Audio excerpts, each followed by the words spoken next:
Globo Ciência. O compromisso com o ser humano é mais amplo que qualquer outro. É muito mais amplo que o compromisso com os valores de minha própria cultura, que os compromissos de classe ou políticos.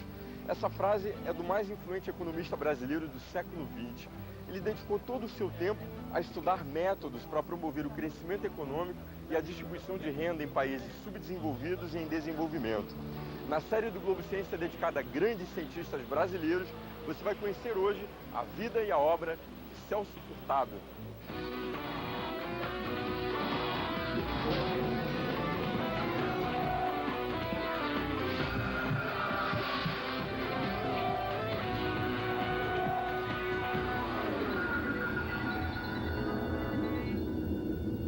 Se você ganhasse mais, o que você faria? Investiria nos meus estudos. Comprar casa, investir na educação dos meus filhos. Aproveitar melhor meu tempo livre. Viajava muito. Eu ia ter um carrinho bom para me andar, eu ia ter uma bela casinha. Eu investiria em mais estudo, em me aperfeiçoar mais em alguma área. Faculdade, formação, para sempre estar ganhando mais. Ele formou-se em Direito na antiga Universidade do Brasil, atual Universidade Federal do Rio de Janeiro, fez doutorado em Economia na Universidade de Sorbonne, em Paris, e pós-doutorado na Universidade de Cambridge, na Inglaterra. Foi professor das duas instituições e também lecionou nas universidades de Yale, Harvard e Columbia, nos Estados Unidos. Ele concentrou-se em decifrar o Brasil, como ele mesmo dizia, entender onde estavam os erros. Ele via na raiz do problema brasileiro um enorme atraso social. Um modelo econômico herdado do período colonial, baseado na escravidão e na má distribuição de terras. Celso Furtado deixou seu pensamento registrado em uma vasta obra traduzida em 11 idiomas. O livro Formação Econômica do Brasil tornou-se um dos clássicos do pensamento brasileiro. Eu vou conversar com o professor Luiz Gonzaga Beluso, da Universidade de Campinas. Ele é doutor em Economia e presidente do Centro Internacional Celso Furtado de Políticas para o Desenvolvimento. Como é que o senhor define Celso Furtado? Celso Furtado, primeiro eu defino como o maior dos economistas brasileiros, né? Foi o homem que pensou o Brasil, assim como Gilberto Freire, né?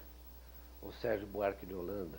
Naquele momento, entre os anos 40 e 50, era quase que obrigatório pensar o Brasil. E o Celso Furtado foi o primeiro que, ao escrever A Formação Econômica do Brasil, um livro que hoje é clássico, né, ele procura mostrar como o fenômeno do desenvolvimento e do subdesenvolvimento são dois fenômenos que se desenvolvem conjuntamente, né? Por isso que eu chamo o Celso Furtado o mestre, do movimento das estruturas, como essas estruturas, subdesenvolvimento, desenvolvimento, se movem conjuntamente e se reproduzem ao mesmo tempo. O senhor conviveu com ele? Convivi com ele. Como é que ele era? Ele era um sertanejo, o Celso. Eu, quando conheci, nós estávamos os dois no MDB, antes do fim da ditadura, já está nos estertores, digamos, da ditadura, né? E ele era um sertanejo, um homem de uma correção absoluta, né? E muito honesto consigo mesmo, né?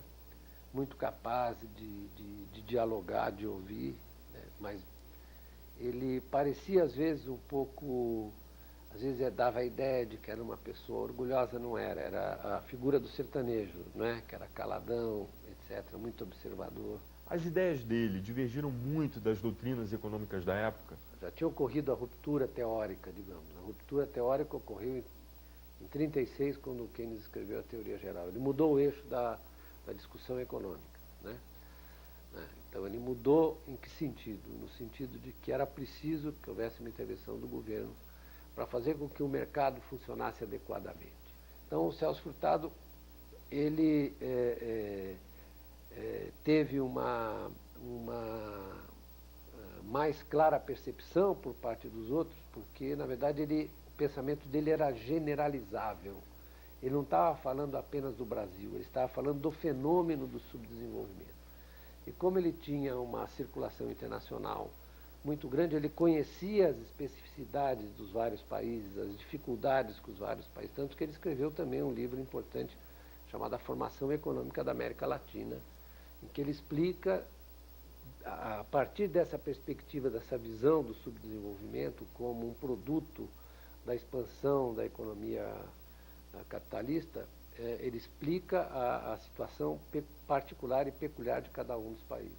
E o Centro Celso Furtado, do qual o senhor é presidente, qual o objetivo dele? Boa pergunta, porque o objetivo do centro não é um objetivo de você transformar, de você ficar repetindo o que o Celso Furtado disse, é fazer exatamente o que ele propunha, quer dizer, de fazer a crítica sempre das ideias recebidas, tentar avançar. Então, a maior homenagem que nós podemos prestar a ele, né, não é a de cultuar aquilo que ele escreveu, que isso já está consagrado, é simplesmente a partir dele tentar compreender o que está acontecendo no mundo e compreender como é que você pode avançar nas questões da superação do desenvolvimento, da superação da pobreza, da superação da desigualdade, no avanço cultural dos povos, não é? da autocompreensão da sua situação. É essa homenagem que nós podemos prestar a ele. Celso Furtado nasceu em Pombal, no interior da Paraíba, em 1920. Ele dizia que tinha guardado da infância uma visão de mundo povoada de dificuldades e amarguras. Eu venho de um mundo que me parecia catastrófico. Pombal é das cidades mais ásperas do sertão, região seca de homens secos. Muito menino, eu olhava pela fresta da janela a chegada dos cangaceiros.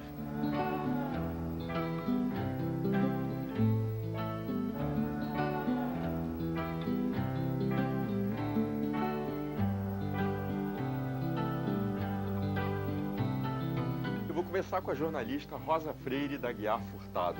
Vocês se casaram em 1979. Como é que vocês se conheceram? Nós nos conhecemos numa feijoada em Paris, um lugar pouco provável, mas acho que eu nunca comi tanto feijoada como em Paris, por conta dos exilados. Havia muitos exilados em Paris nessa época e ele sempre festejava, a gente sempre festejava com feijoada. Houve uma feijoada na casa de um amigo nosso que estava voltando para o Brasil, amigo comum. Celso foi e eu fui. E nós nos conhecemos lá e depois aí a gente não se deixou mais até ele falecer. Como é que foi a infância dele? Bom, Celso nasceu no sertão, em Pombal, que é bem sertão mesmo, da Paraíba. E ele nasceu lá porque o pai dele, que era paraibano, mãe também, estava no sertão trabalhando numa repartição pública, o pai dele. Houve um momento em que o pai dele soube que os cangaceiros estavam para chegar na cidade. Evidentemente havia o Celso, que tinha 4 anos, e a irmã, que tinha 6. Então, como bom pai, ele tinha a mãe dele, quer dizer, a avó do Celso, que morava em João Pessoa. Aí ele levou as crianças para João Pessoa. E o Celso ficou muito marcado. Ele diz que lembra perfeitamente de certos sustos, assim, de dizer, os cangaceiros vão chegar. E aí sai todo mundo correndo, fica todo mundo num quarto. Ele era pequeno, ele saiu de lá com 4, 5 anos, mas ele disse que lembra perfeitamente. Como é que foi a vida dele fora do Brasil nos anos de chumbo? Do exílio é muito difícil a vida de exílio, né? Quer dizer, ele saiu daqui com 40 e poucos anos, com a mulher dele, com quem ele era casado na época, 2 filhos pequenos, e é muito difícil recomeçar. Ele nunca tinha dado aula. Curiosamente, o Celso era chamado de professor aqui no Brasil, mas ele nunca deu aula no Brasil, de uma forma sistemática, né? Ele descobriu a vocação de professor, que ele adorava dar aula, mas foi no exterior. Porque aí no exterior você tem que se virar mais ou menos como dá, né? E tem que recomeçar a vida. Quer dizer, o Celso era funcionário público, foi expulso do serviço público, se ele soube depois, não na época. E aí não tinha como ficar no Brasil. Rosa, você que conviveu com ele até o fim da vida dele, né? Qual foi o maior legado que ele deixou para você? Olha, eu acho que o Celso me deixou um legado de retidão, entendeu? De honestidade, de frugalidade, e de retidão com a coisa pública. Eu acho que isso é muito importante. Ele falava, ele foi ministro antes do golpe militar e depois do golpe militar. Ele achava uma diferença muito grande, quer dizer, e ele foi servidor público. O Celso tinha aquela coisa muito profunda do servidor público, quer dizer, ele era um técnico, ele se considerava um técnico, ele só foi participar de vida partidária nos anos 80, quando foi feita a frente em torno do PMDB para derrubar o resquício todo da ditadura, mas ele sempre viu a vida como um servidor público. E tem outra coisa, agora hoje em dia, eu vendo como viúva, eu acho que quem fica, no meu caso, eu tenho deveres de fazer com que a obra dele circule, com que as ideias dele sejam acessíveis às novas gerações. Eu acho que uma pessoa que herdou o que eu herdei do Celso, em matéria de de sentimentos em relação ao mundo, de solidariedade com as pessoas, e também a coisa material dos livros, dos arquivos. Eu tenho deveres, eu tenho que colocar tudo isso em ordem antes de eu me ir, entendeu? Eu tenho que colocar tudo isso em ordem. Celso Furtado dizia que para entender a vida da sociedade é preciso primeiro saber como é que se mata a fome. A distribuição de renda e o desenvolvimento de países subdesenvolvidos era um tema central dos seus estudos. Depois, no intervalo, você vai conhecer melhor as teorias de Celso Furtado e vai ver como elas são interpretadas pelas diferentes correntes econômicas. Não sai daí não, porque a gente volta já já. É rapidinho. O capitalismo subdesenvolvido não é um capitalismo menos desenvolvido que o dos países ricos. É um sistema de outro tipo que não conduz ao bem-estar social, mas à concentração da renda. Encontrar um caminho entre o liberalismo e o socialismo revolucionário, uma alternativa que possibilitasse as sociedades latino-americanas superarem a influência dos Estados Unidos sem romperem com o capitalismo. Essa foi a grande preocupação de Celso Furtado, personagem de hoje da série do Globo Ciência dedicada a grandes cientistas do Brasil. Ele combatia toda forma de colonialismo e foi um dos grandes expoentes de uma corrente de pensamento econômico conhecida como estruturalista. Eu vou conversar com o economista Carlos Lessa, ele é professor emérito da Universidade Federal do Rio de Janeiro, a UFRJ. Quais são as bases do pensamento estruturalista? Fundamentalmente é ver o mundo a partir da periferia mundial. Antigamente chamava-se terceiro mundo, né? E se perguntar por que o terceiro mundo está nessa situação miserável em que se encontra. O estruturalismo pretendeu dar uma resposta, logo depois da Segunda Guerra Mundial, construindo uma reflexão sobre a teoria internacional a partir das relações centro-periferia. Explica pra gente qual é a diferença entre o pensamento econômico estruturalista e o ortodoxo. O pensamento ortodoxo parte da hipótese que a economia é a ciência da escassez. Como ciência da escassez, ela é universal. Não tem nem lugar específico, nem tempo específico. Ela é universal. E a partir disso constrói uma reflexão sobre o mundo. Enquanto que os economistas estruturalistas pensam o mundo a partir de uma situação histórica definida, onde as relações entre os países são fortemente diferenciadas. Tem países desenvolvidos, países periféricos, tem países ex-colônias, e o mundo se organiza a partir dessas relações. A CEPAL, Comissão Econômica para a América Latina, produziu um pensamento que a gente pode chamar de pensamento cepalino. Resume para a gente. Foi o primeiro grupo de economistas bem treinados e bem formados que pensaram o mundo a partir da América Latina e pensaram relações da América Latina com o mundo, basicamente pelo comércio exterior, e construíram toda uma teoria dizendo o seguinte: se a América Latina não se industrializar, vai ser impossível superar o atraso da América Latina em relação ao primeiro mundo. Este pensamento foi adotado pelo Brasil. O Brasil foi um país muito bem sucedido em industrialização. Em 1930 o Brasil era um cafezal, em 1980 o Brasil era a 8ª economia industrial do mundo. Só que teve como sequela um período complicado, inflacionário, com inflação alta esta, veja bem, que foi em grande parte resultado dos erros que o governo militar produziu no país. O senhor é estruturalista. Quais são as vantagens e desvantagens do pensamento estruturalista e quais as vantagens e desvantagens do ortodoxo? Eu uso os dois. O pensamento ortodoxo me permite analisar o presente. O pensamento estruturalista me permite pensar o presente articulado para o futuro. Sintetizando para você. Qual foi a grande contribuição de Celso Furtado à ciência? Celso Furtado foi o economista que combinou de maneira extremamente, vamos dizer, criativa, uma visão de análise econômica, análise macroeconômica de Keynes, com as visões de centro-periferia. Quer dizer, Celso Furtado virou Keynes ao avesso. E ele, então, é muito importante para o estudo da economia no mundo. Por isso é que os livros dele são traduzidos para todos os lados. Okay? Agora a gente vai conhecer uma outra corrente do pensamento econômico, a ortodoxa. Essa corrente defende o autoajuste do mercado sem a necessidade de intervenção do Estado.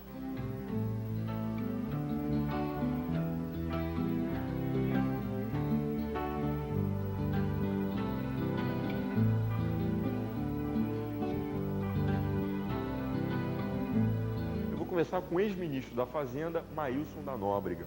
O professor Celso Furtado dizia que se deixássemos o mundo entregue sem limitações às forças do mercado, veríamos se agigantarem concentrações econômicas que poderiam pôr em risco a existência do Estado, a democracia representativa e a legitimidade do poder público. O mundo, nesse caso, se tornaria feroz porque seria administrado por gerentes, tendo como sistema de valores a máquina de calcular. Eu queria que você comentasse essa afirmativa dele.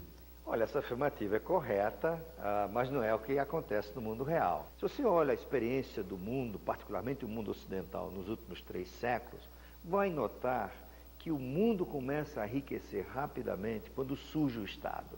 E quando o Estado é capaz de criar as instituições que permitem definir direitos de propriedade e que tem o poder de violência para fazer cumprir contratos e preservar direito de propriedade.